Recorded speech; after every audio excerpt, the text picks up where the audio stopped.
here in Australia. Club Buggery proudly features on song the Nissan Cedrics. 1, 2, 3, 4, your number is up. Now you're an old dog, no longer a pup. No need to worry, no need to care. Just pay your dues and your buggery fare. And shouting when the king rings, we all swing. Australia's Beagles.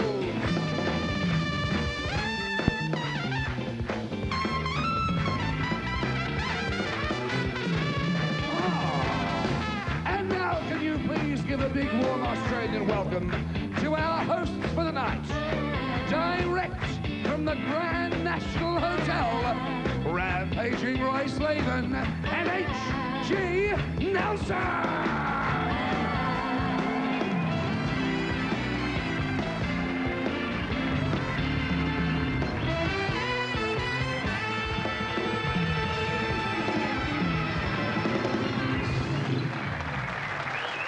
Yes, thanks very much, Ian Tap Stabbies. Thanks very much, brand new Beatles. Thanks very much, Nissan Cedrics, Cooey customers. And welcome to Club Buggery on another Saturday night when too much variety will be barely enough. Tonight, Club Buggery comes to you live from the Blue Suede Shoe here at Gracelands. And to torch the wick on another week of action, romance, danger and adventure in the bug house, let's simply ask rampaging Roy Slaven, which issue have you plucked from the tissues this week, pal? Thank you very, very much, H.G. Nelson. Do weeks ever come sweeter? I think not. No. This is a week for being Australian. We've taken on the bloody world. We've beaten bloody everyone. The cricketers, we thumped them. The Ashes are ours. Yes. The Pan Pacs, we made the rest of the world look stupid. Yes. Including Canada. We made them look bloody stupid. Very, very well. In the Worlds, yes. We've dominated the world in the Worlds. Yeah. The Australian under-23 basketball team, they might be called the Crocs, I know it's a dud name. Take on the world. Yeah. Put the bite on them. It never gets bloody better. No, I know. This is the week for just walking down the end of the backyard, over the back fence, yes. G'day, brother or sister Australian. Isn't it great to be Australian and not bloody Asian or bloody Arab? French. French! Oh, yeah. Oh, don't forget the French. And not New Zealand. That'd be the thing that I'd that'd be the thing I'd hate. What a week. Yes. And, of course, So proud. Bloody hell, I'm feeling proud. Are you proud? I'm very proud. And it was capped off. We've won the war or something. Yes. Yes, and it was capped off for us. Wish we did have a war. Yeah. Oh, why can't we have a war? Capped off. Yeah, bye. Shane Warne. Yes. Yes, Yes, the yes. Whoa. Who am I? Whoa, whoa, whoa, hey, hey, hey, yes.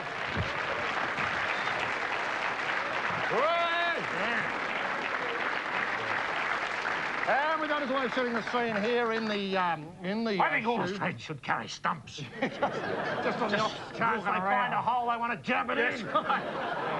If you're an Australian tourist, just carry a bloody stump. When you go through immigration in France. Yeah, what are you looking at? Yeah, that's right. Sorry.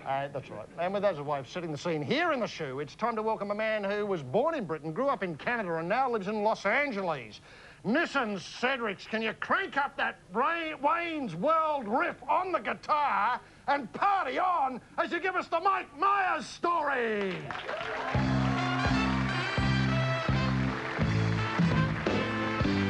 I remember Wayne's World. I remember Wayne's World too. But look who as Wayne has done it again with another funny film to view. So this is Mike Myers. So much fuel for comic fires. Out of Canada came another brilliant new name. And here live from Saturday Night Live to Club Buggery Live is Mike Myers. They're not worthy.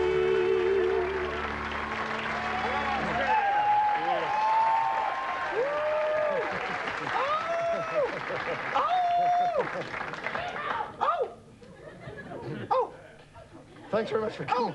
Thanks very much for coming in, Mike. Not at all. Now, don't get me started. Okay. Look, Let's revive a few memories here by showing a bit of a clip out of Wayne's World 1. This is not for you, but for obviously the boosters in the audience here. Oh! It's a section where you see the Wayne's World television program at work. Let's go to it now and have a look. Okay, we're just about out of time, right? But before we go, we'd like to take a moment here for a Wayne's World salute to the guest jeans girl, Claudia Schiffer. Swing! Swing! Here's Paul. She's a babe. She's magically babelicious. She tested very high on the strokeability scale.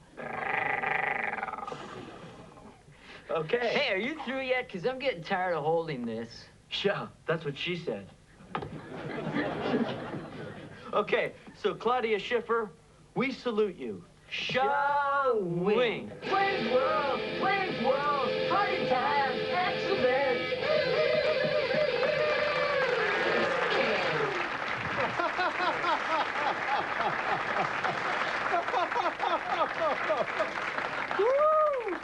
Oh, does the fun ever start? No. Now, listen, it's a tremendous film. Sorry. Okay. It's a tremendous film, Thank and you. I've got to say some very kind things about it, otherwise they'll get cross if having shown the clip. So I could wax on lyrically, probably up there with Reservoir Dogs as the finest American film. I can't get a struck match between Wayne's World 1 and Reservoir Dogs. Yes. Can you, Roy? Or Last Tango in Paris. Last Tango Certainly in a Paris. seminal film. Yes. Yes, a seminal film. We did have the butter sequence that got cut out. Yes. You know, something about the censors, you know. Yeah, of course. Crazy. Now, you're as a kid, have a long suit in British comedies, watching them as a fan. I understand your dad got you interested in these. Do you have any favourites, and can you still recite bits of them? Bits of British films? Or comedy series and so on? Well, we watched Python, God, anything with Peter Sellers, anything with Alec Guinness, The Goodies, was it Doctor in the House, and On the Buses? And the Carry On films, did they inspire you at all? Yes, they did, very much so. Yes, yes. I think they're the Reservoir Dogs of their time. Right. And did your dad, was he an enthusiastic person who said, you must watch this, Mike, you must watch this, you've got to sit down and watch this? Well, what would happen is, even on school days, my dad was from Liverpool, England, and he'd talk like this, like, great, love it, wonderful, yeah. And he would, like, knock on the door and say, oh, Michael, you got to watch this, very funny. And we'd all, like, line up, all three, me and my three brothers, in our pajamas, and we would just sit there, like, bleary-eyed. My dad would make endless cups of tea, and we would be forced to watch British culture. Oh, right. Now, this was available, because you grew up in Canada, this was available I'm actually Canadian. You had said earlier that I was born in England. I was born in Toronto, Canada. Oh, sorry, I was also badly informed. That's okay. You grew up, and this was all on the CBC, the Canadian Broadcasting Commission or Corporation, Yeah, or whatever it's called. CBC. We also got American television. We got Buffalo, New York, which is probably not the best example of what America is like, because there's constantly liquor store robberies, and it's always on fire. Can Americans detect Canadian accents or not? I notice Americans, in general, do have difficulty in deciphering accents or being able to pick them. You're just basically saying they're stupid, is what you're saying. I wouldn't go that far, but No, they're not used to... bugger it, we think Americans are stupid. We don't want to come out and say, now it's coming out. That's right. All right. Can I just say it is refreshing to be in a country that treats you like a grown-up, where you can have a show called Club Buggery. Because I was just on Sodomy Weekly. Oh, yes. Well, And This Week in Fisting was great. Fabulous. And I say salute, Australia. Well done. Here's to you. the nation was founded, of course, on rum, sodomy, and the lash. The That's three what- traditions of the British Navy, indeed. Yes. I see you're well versed Yes, in these. my father, yes, indeed. Yeah. Now, Was English, Canada... but that's not what we had growing up. Well, Canada and Australia have a sort of interesting relationship. See, you're the traditional enemy in the Commonwealth Games. Yes. Now, do you take the Commonwealth Games as seriously as we do? I mean, we're just Commonwealth Games crazy. Well, I'll tell you, I just went on a rampage when Australia kicked Canada's ass in lawn bowling. Yes. I don't know what happened there, but I'm telling you, there's a rematch coming up. You watch out. That's right, Australia. Oh, sure. Now, the national game in Canada would be ice hockey. Yes, the official Yeah. national game is lacrosse. Right. But the actual game that we all love and live for, including myself, is ice hockey. I worship the Toronto Maple Leafs. It's actually so funny, somebody in Australia said leaves to me. Leaves. It's actually Leafs. Yeah. Oh, yeah. And I bleed blue. What can I say? They're my team. Now, is this going to be an Olympic sport? Is it in the Winter Olympics? Hockey? Hockey? Ice hockey? Yes. It's Do you kick butt? Do you beat America? They'd be your traditional enemy there, I suppose. Well, we have until this year, and it was kind of a point of tremendous shame. Usually my best friend who lives in Toronto, I live in Los Angeles now, will call me every time Team Canada plays and stuff, but we lost. We got our asses kicked by the United States, and I didn't get a call for 2 months. Yeah. Does that hurt? Does that hurt? Can I tell you something? I cried. I mean, I'm a man enough, I'm big enough to admit that when America kicked Canada's ass, I was down. I was crying. What about when Ben Johnson had his gold medal stripped off him? How did that go down? Because I think he should have been able to keep it.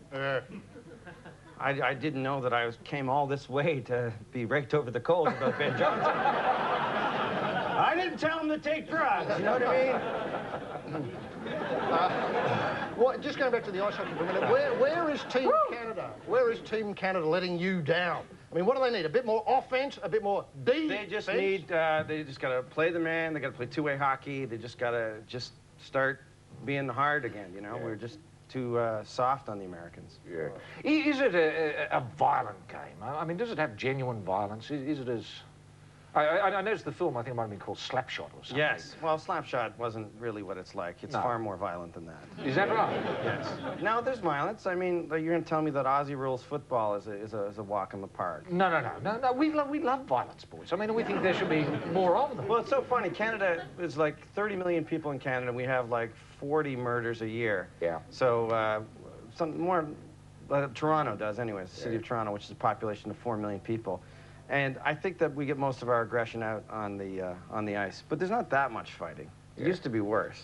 But are parents willing to let their kiddies play ice hockey because it is too violent? I mean, is that raised as an issue? Now little kids wear full cages and stuff and all this equipment. Padding. Yeah, padding. And is there a movement against padding? Like it's robbing the game of its richness? People love seeing a bit of red on the ice? Well, I know I did bloody well do. You're getting a little excited. Yeah, I do. It's turning me on. Oh, yeah, Australia. And I'm hoping to achieve something very close to this show's namesake.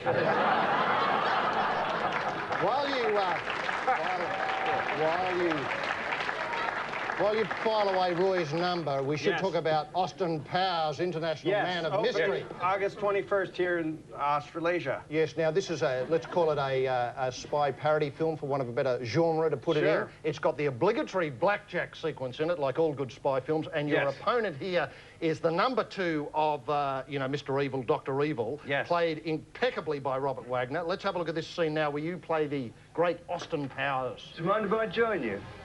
Not at all. Game is blackjack, gentlemen.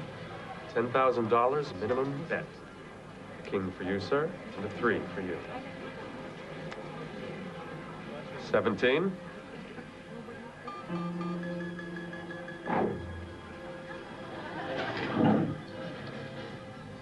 Hit me. You have 17, sir. I like to live dangerously. 4. 21.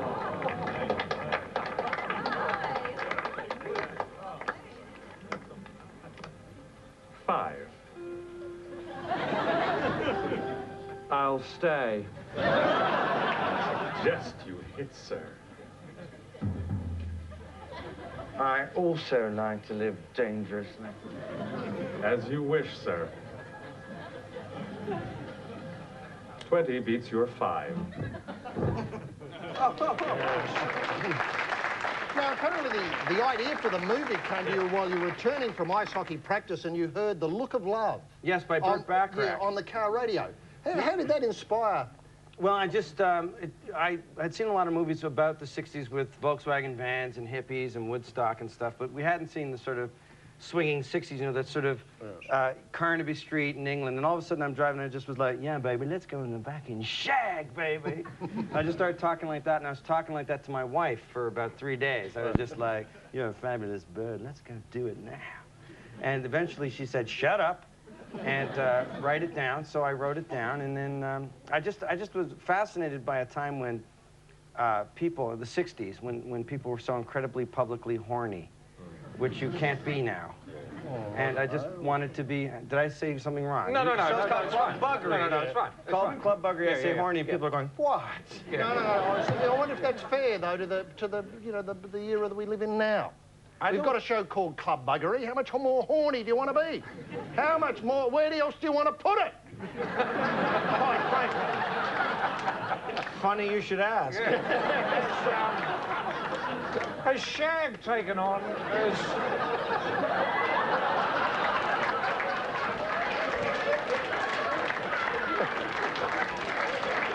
Mike, I think we've got to talk.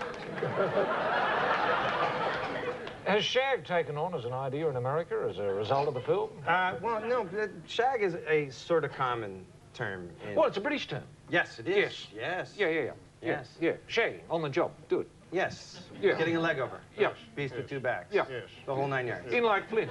So to speak. Yeah. Having a go. Yeah. Yeah. We know where you're coming from. You might My thesaurus is going wild here. listen, He's just... pack a punch, by the way. Yeah. Look, can I just change the subject slightly? Sure. I see you quoted as saying that men have an innate ability to be able to produce the soundtrack of war movies.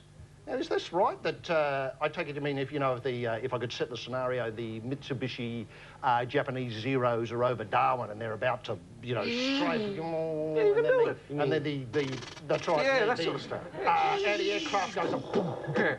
Or submarines, you doing. Yeah. But the question is, I think We can all do it. why can't women do it then? Why? They're not interested. I have a theory, and that's 2 lactating breasts in a vagina. Just an area. Again, you guys are going, oh, the show's called Club Buggery. It's licensed to be toity. Anyways, go ahead. An opportunity, just to be serious for a moment. Yes. There's a great debate that's burning like a bushfire in this country. And it's to do with a goods and services tax. Yes. Now, in Canada, I believe, a goods and services tax was put in place just a few years ago. How successful has it been? I mean, are people, you know, dancing in the streets in Canada and the fact that the goods and services tax? Canada's a virtual utopia now because of it. Oh, sure. Now, there's GST, which is federal at 8%, and now we have PST, which is it's provincial sales tax, which is 7, or steel. Yeah. And it's now up to 15%. So you have to like take out a loan to buy a packet of crisps, basically. Right. It's just, and then they sold us on the idea that our income tax would go down, which was just a lie. Yes. Just one of those lies, like we're your government and we're working for you. One of those. Yes. So what would your advice be here then? See, we're at this threshold now. Yes, armed revolution would be my... Yes. Cricket stump. Nothing short of that, just guillotine, reign of terror. Yeah, okay. Next question. Yeah, good. One of the producers of Austin Powers is Demi Moore. Yes. Did you actually meet with Demi, and did she pass comment on the project? It's actually Demi Mori. Well, it's close, you know, and I'm a friend. Yes. 8,000 Regional kilometres. difference. Yes, Yes, that's right. I know. That's an Australian thing to do more, or Mallory, perhaps. What happens? We met her, and I'm going to name drop now. Yes. Please bear in mind that I'm a guy from Toronto. My dad sold encyclopedias, and my mom worked in the factory, and I lived in government housing. But I met her at the Oscars. And yeah, sure, you can too. Ask me how. And sure. Come on, Australia, let's go to the Oscars! And so we started being friendly, and not like how we're going to be friendly. No. Don't misunderstand me, that's a The love. beast with 2 bums. Exactly. It's a love that dare not speak its No, name. that's right. Except here. Yes, and that's what I love about Club Buggery. Anyways, so I got this deal at New Line for this movie, and she said she'd like to produce it, and she's very smart, and she's very nice, and I said, yes, please. And did she ask for a part for herself or Bruce? No. No. Next question. That would Ooh, great relief. Yes. Oh, hey. Mike. Well, Bruce would be hard to work with. Wouldn't he be a handful, wouldn't he? No, he's lovely. Nice bloke. Demi would be nice to work with. Yes, we're all lovers. And you can be too. Ask me how, Australia. Well, if we can do Club Shag in America, Yes. we'll get you on. Yeah. And Demi, buddy. That's a date. A double date. Oh, shit. Now, Now you want to be involved. I've seen it. Demi, Roy, and you. Well. Me and Bruce will be out the front with the motor running.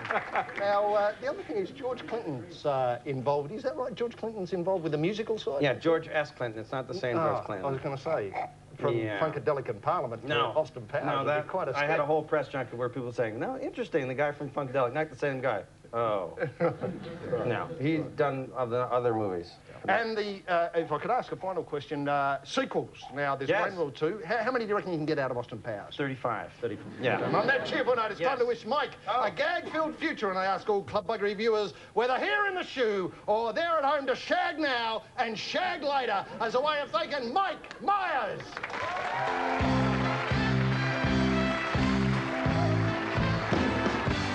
So that was Mike Myers. So much fuel for comic fires. Out of Canada came another brilliant new name. And we're live for Saturday Night Live. To Club Buggery Live was Mike Myers. Swing.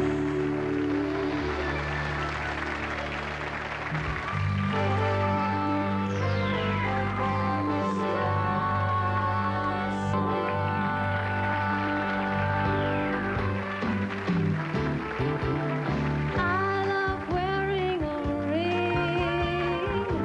It helps me to sing. It helps me to sashay.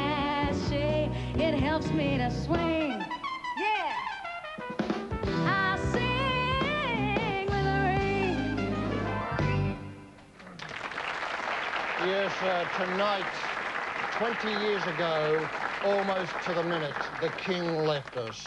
The Elvis meant so much to so many Australians, so much that I consider him one of the greatest 3 Australians ever to have lived. And my top 3 are Farlap, Handbrake Harry White, and the King, Elvis Presley. I know that's going to shock a lot of people. I know that's going to cause a lot of arguments across Australia tonight, but once you see the facts that we're going to set out before you in a couple of minutes' time, I think you'll all agree. But firstly, I ask Australians to join with me in prayer. Prayer for the King. The King will not grow old as those that are left grow old. Age shall not weary the King. And at the setting of the sun, we will remember him. Thanks very much, fellow Australians. Roy, 20 years ago tonight, Lithgow was shocked when the news came through from Memphis that the King had dropped off the twig. How did you respond? Where were you? And how'd the town respond? Actually, we were having a bit of a party, ironically. It was a theme party that we'd cooked up to celebrate 30 years of partition of Pakistan and India.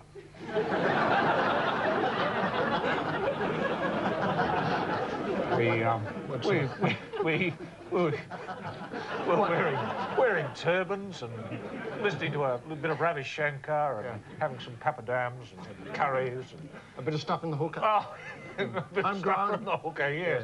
Yes, it was one of those, and the news came through. And Would have been James Dibble reading the news for the ABC in those days? I think it was James Dibble, mind you, we weren't watching TV at the time. We were, you know, somewhere else, man, grooving out. Yeah. Ravi Shankar, sort of ding-ding-ding style.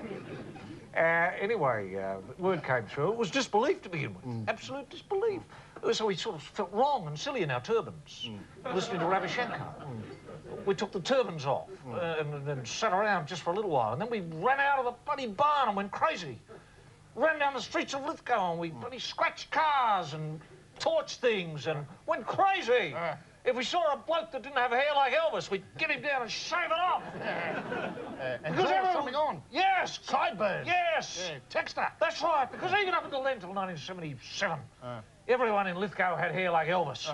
If you didn't have hair like Elvis, you were looking for a fight. Roy, Crazy time. I don't think Lithgow's recovered. don't you? Well, look at the Burley factory leaving this week. shut I down. blame Elvis's death. And the fallout from Elvis' death. Yes, of course. Why does Elvis mean so much to Australians today, and how do you think Australians should be celebrating, you know, obviously, the tragic events that we celebrate tonight? Look, actually, Elvis was more than... Elvis was a god. Yeah.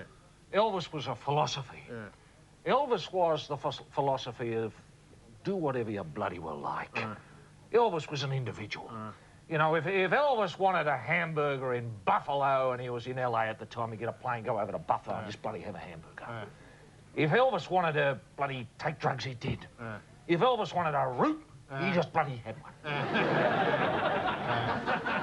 If Elvis was watching TV and he didn't like a show, he'd bloody kick the set in. You know what I mean? If Elvis wanted pills, he had pills to go to the toilet.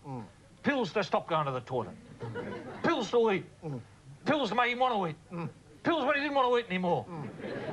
He didn't have them often. Pills to just make you want to eat more and more and more. Uppers, downers, inners, outers. Pills have it everywhere. You just shake him about, he's just all bloody pills. And that was Elvis. He just wanted to be himself.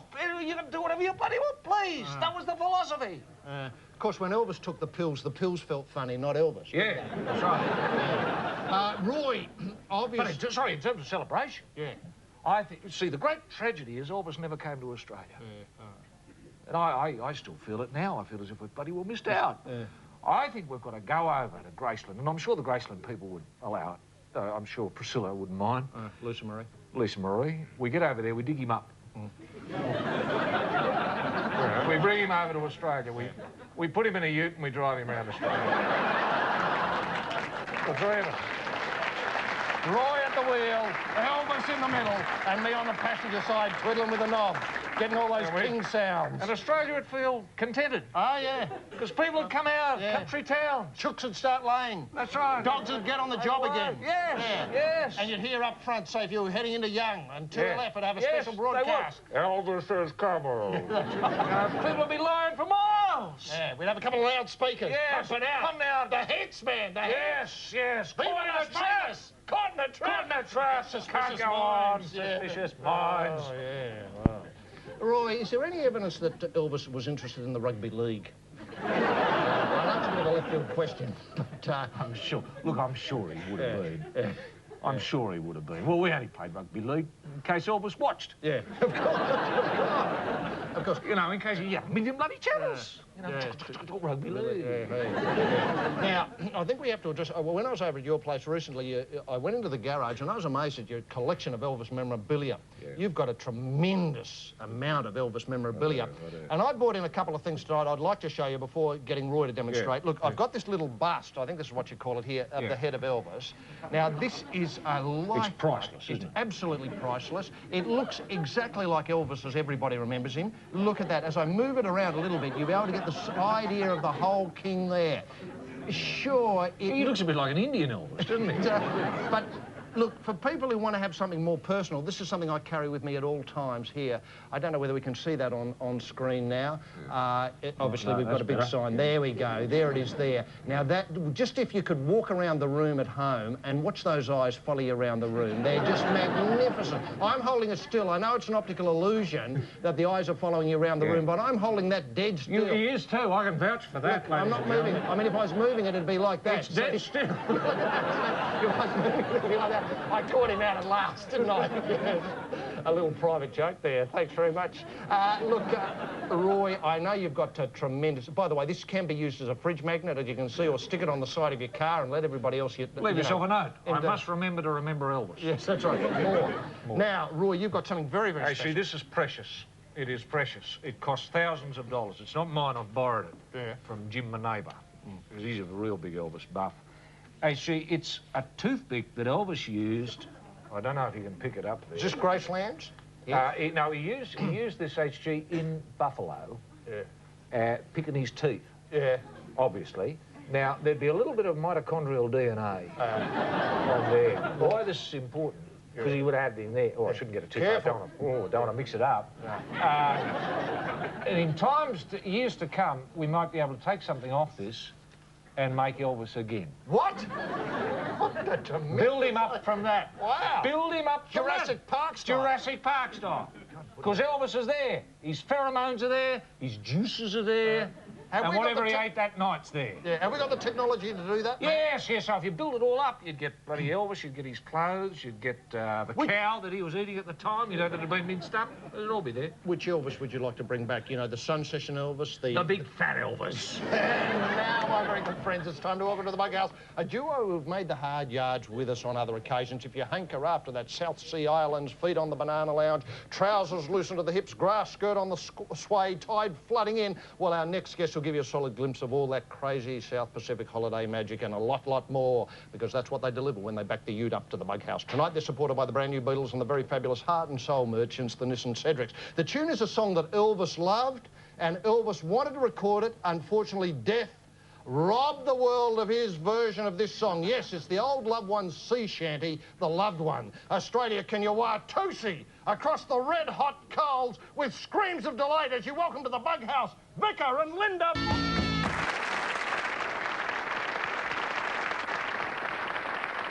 That was the Imran Khan is my dad arrangement of The Loved One there, and obviously tremendous work from the Beatles and the Cedrics, as you'd expect. And what about the Vicar and Linda? Well, did you get a blast of the lazy island lifestyle where you can lie down in the shade with a large one handy? And now it's time to welcome to the Bug House a man who loves fiddling about with machines that can make you healthy or dead. Take your pick. Nissan Cedrics, can you go for a spell after you write a prescription for the Philip Nitschke story? Doctor, I'm in trouble. I need the switch to burst slice bubble now. I want release. I want to go. I've had enough. Heaven, hello. I want to slide to the other side. I've done my time, and so goodbye. Of life, I've had my fill. I know it's time. I know it's time for Dr.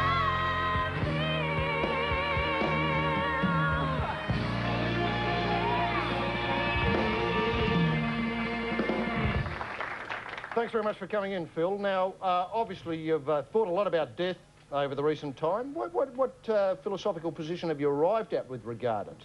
A philosophical position? Yes, you know, like it's plenty of choices. No, I haven't actually come to a philosophical position which I think's relevant, really. I mean, everyone's going to die. Some people have a horrible death, and if you can help, it's worth doing. Yes, very diplomatic answer. Yes. Now, you've just recently, obviously, you've had a terrible time in the top end in the Northern Territory, but recently you've been named Territorian of the Year, I understand. Darwin region, but yes, Darwin region. quite an What's the nature of the comp? Oh, I don't know. It comes as a big shock to me. I don't know. You have to worry when you start getting things like that happening to you. Yes, but would you, I'm not quite sure who the other people who might be in the running for the Darwin region, Territorian of the Year, Yes, well, and who would be awarding this? Would this be some of the people who have sat in judgment? Yes, yes, indeed. People that I haven't necessarily got on with overwhelmingly well in the past. And so we had the award coming from our Chief Minister, Shane Stone. Now, obviously, this was work for the euthanasia area and recent adventures. Now, South Australia, I understand, has passed a private member's bill permitting the sort of things that you wanted to see happen in the Northern Territory. Yeah. Is this fair? And if so, what the sting of the tail of my question is, how is Canberra going to respond to South Australia doing Well, they can't do much. It's great. It's good. South Australia's a state. The Anne Levi bill gone through the upper house, may get through the lower house, be a lot of opposition. But if it does, no more Kevin Andrews. He's finished. Right. No, that's a reasonable response. There seems to be an opinion that most Australians really respect the opinion that most people should be able to choose when they want to go. Yes. Is that the position? That's fair enough. Okay. Now, with regard that, is it not the case that people have been choosing, if they've got the money or the right doctor, to be able to select their time of departure for years anyway? It's just that it hasn't been legally or morally accepted. Yes, I mean, backyard euthanasia, a bit like backyard abortion, always available to people who had money and contacts. If you're part of the club, you always had help. Now, what's the Andrews position then? Is his position philosophically that if you're, because life is the most precious thing that we have, if you're in a position to want to extinguish it, you must be mad and therefore incapable of making the decision. Is that his position? Oh, look, I don't know his position. I can't understand his position, and I don't think he's put it very clearly anyway. But yes, he has a number of justifications for why he would take away that option and that right. Right, right. But ultimately, it should, you would see, come down to the individual choice. Well, I would say so. I would say so. I don't. I mean, I'm in the fortunate position that I can just go to the drug cabinet and help myself if I want to. Yeah. Doctors have always been in that position. If you've got a mate who's a doctor, brother or sister, Oh, yeah. easy.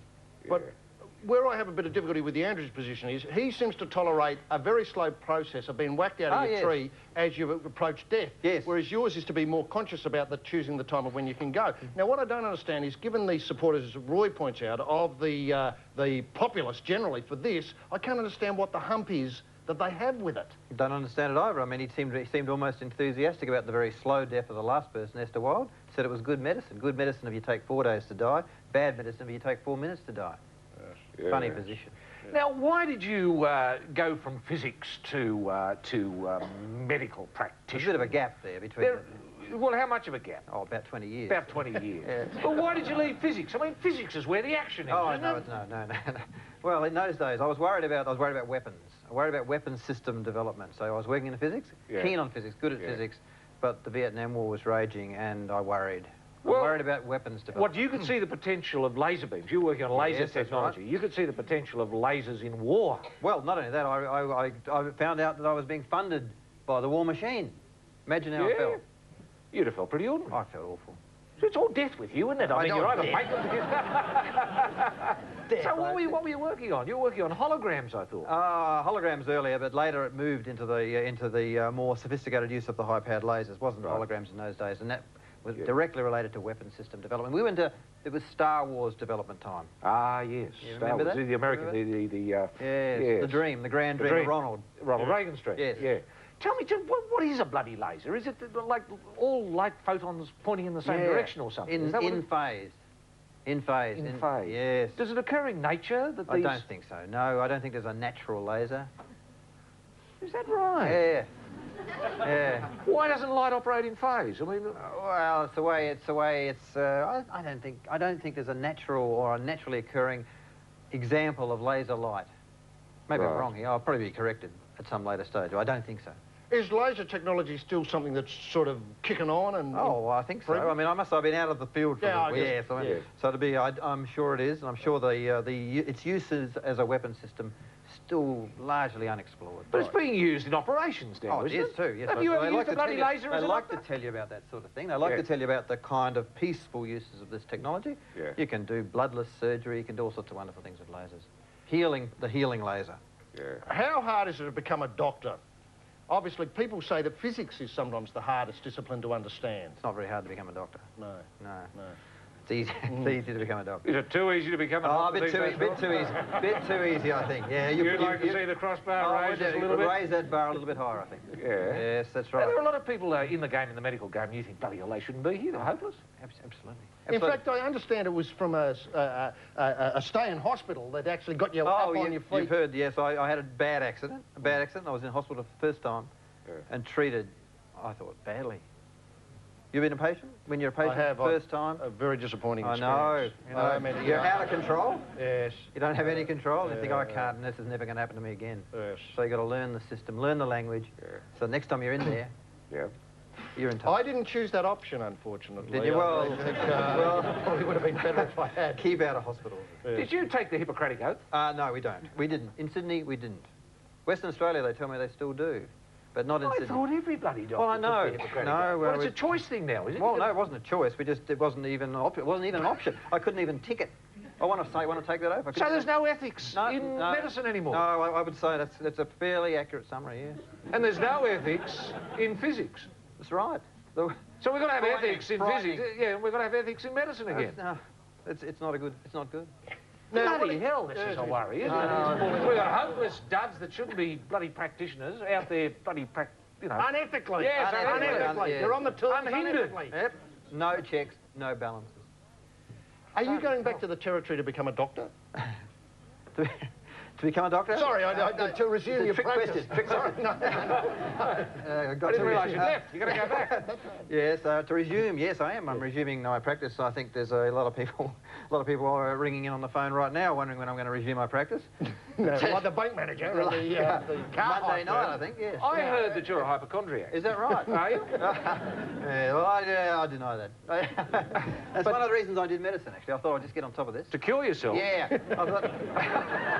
I see, if you learn more about these diseases, then you're not held hostage to them. Yeah. It is a trick. It's a bad mistake to go down that path. Yeah, but you must have come across disease. You must go through the disease book, because I do every now and again, and every second one you think you've got. Oh, you do? And you probably have. Look at that, Well, Joe. you're a paranoid hypochondriac. Oh, absolutely. Why don't you do bloody psychology next? Ah, well.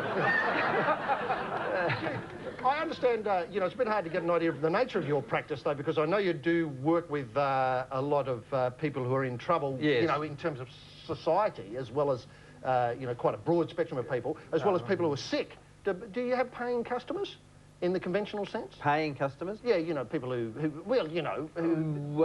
you mean we bulk bill. No, I understand that, but what I meant was, in the terms of the euthanasia, obviously exposure has brought a sort of a slow practice, for want of a better term. You're not getting them in 5 minutes and turning them out. That's a bit, no, turnover is much slower. Right. With the euthanasia area than it was with the other area of medicine, which is mostly it's the intravenous drug use, which is the area which I mostly work in. Right. Oh, good. Now, look, just changing the subject slightly to cheerful topics. You claim, I think, in notes, that the happiest time you've ever spent was in a lighthouse as a lighthouse keeper. I don't know about where that quote came from. Look, I had a good time. Well, is it true or not? Oh, well, I was happy. Yes! Was I happier? I don't know. I was certainly happier than I've been for the last What was your job in the lighthouse? What did you have to do? Just keep your eye out? I didn't have to do much. You Just looked make sure out the every light's night. working? You looked out. Light was working. Automatic lit itself. Whereabouts was this lighthouse?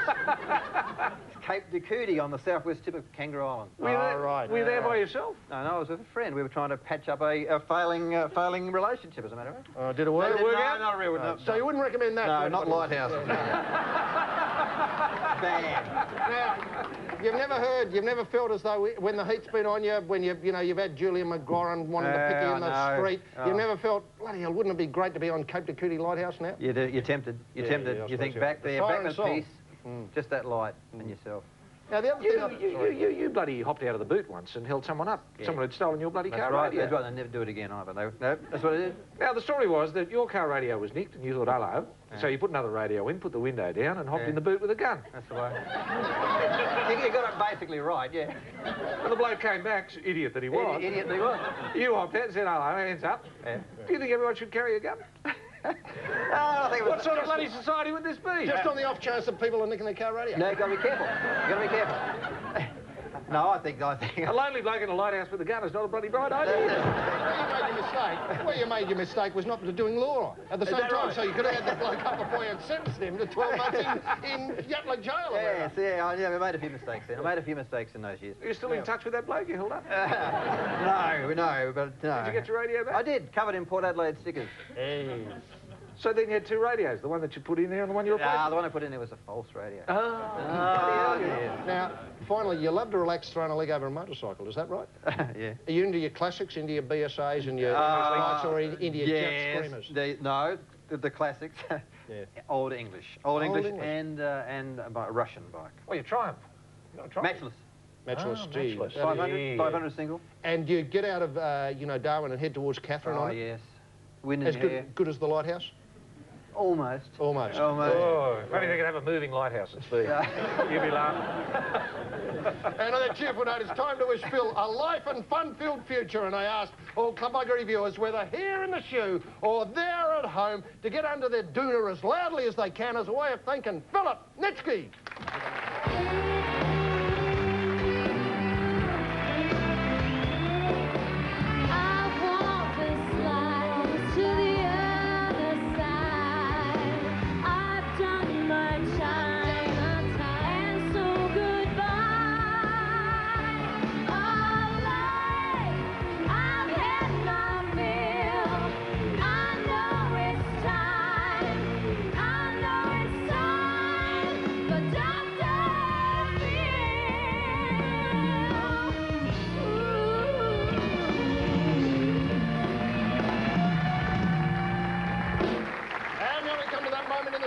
celebrate your endeavour with the vines here on Club Buggery. Before we go to this week's deliriously happy winners, let's have a look at who gritted the judge this time last week. Roy. It was Kim and Lisa, HG. Here they are.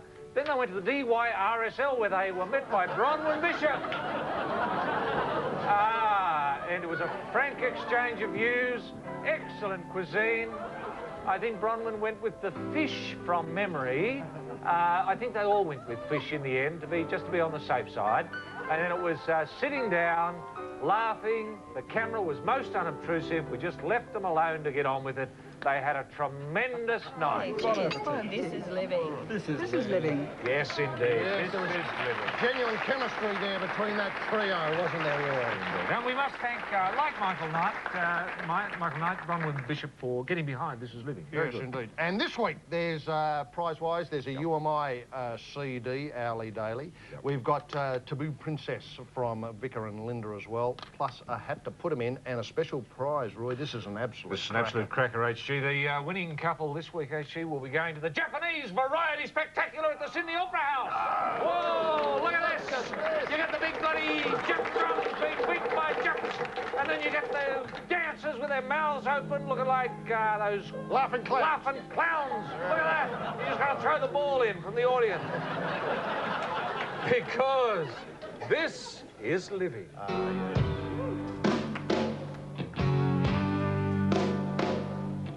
This is living. Elvis is living. Thank you very much. Have you been to Japan? No. Have you been to Japan? I have. How was it? It was excellent. Did you go to Tokyo? I went to Tokyo and Osaka, Yeah. Kyoto. I actually lived there for a year. Fantastic. Well, you probably know a lot of the people that are in the variety Oh, I show. know them all. And sorry, your name is? Amanda. Amanda and? Philip. Philip, look, you look tremendous. Here's the gear. There's the product shot. It'll be a dream come true going to the spectacular because... Thank you. Because... This is your life. I love wearing a ring. It helps me to sing. It helps me to sashay. It helps me to swing. I swing with a ring. Oh! Yes. Roy, we polled the nation this week with the following question. Should subcontinental cricket records or records be taken seriously? And the nation responded in the following manner, Roy. Yes, it was... the jury's out, HG. Let's have a look. 38 said no, 38%, 31% yes, 31% probably, so I guess grudgingly we've got to. And this week's question, Roy, is... Yes, the question is as follows. HG, Mark Taylor claims to be the 1997 Ashes team to be the best ever. Is he right? A, yeah, for sure. B, possibly. C, no way. What about the 48 Invincibles, the 72 champs and AB's belters of 1989? Yes. Send your entries to, or your answers to, Club Buggery, GPO Box 994, Sydney, New South Wales, or just This Is Your Life. We'll do it. Sadly, we come to the end of another show. Roy, where are you off to in the coming week? I'm sure Mike Munro would be interested, wouldn't he? Didn't realise how much we look like Mike Munro. And we haven't even got the book as a guide. No. You know, the big red I book. didn't need a book. Yeah. I suppose the card looks like a book. I suppose so. Yeah. And the colour. It's so confusing. Actually, I'm off to see Blindman's Holiday at the Captain Fiddle Hotel. I think that might be in the Balmain area. Then I'm off to see the... that's on Monday night. Yes. And then for the rest of the week, I'll be at the Panthers RSL. No, the Panthers Leagues Club to see the Four Kinsmen. Oh, what a week. The Four Kinsmen. Tuesday, Wednesday, Thursday, Friday, you're over there. Oh, I might join you late in the week. Yeah. Now, look, I've got to get down to Melbourne on Monday. I'm going to a fundraiser for the St Kilda Sacred Heart Mission on Monday night. It's at the Sacred Heart's Grey Street Church in St Kilda there. They do marvellous work for, obviously, people a lot worse off than maybe me and Roy in the area. Joe Camilleri, Chris Wilson and Peter Couple, plus many others, will be on the board there. And before that, I'm getting out to the Museum of Modern Art in Melbourne at Heidi.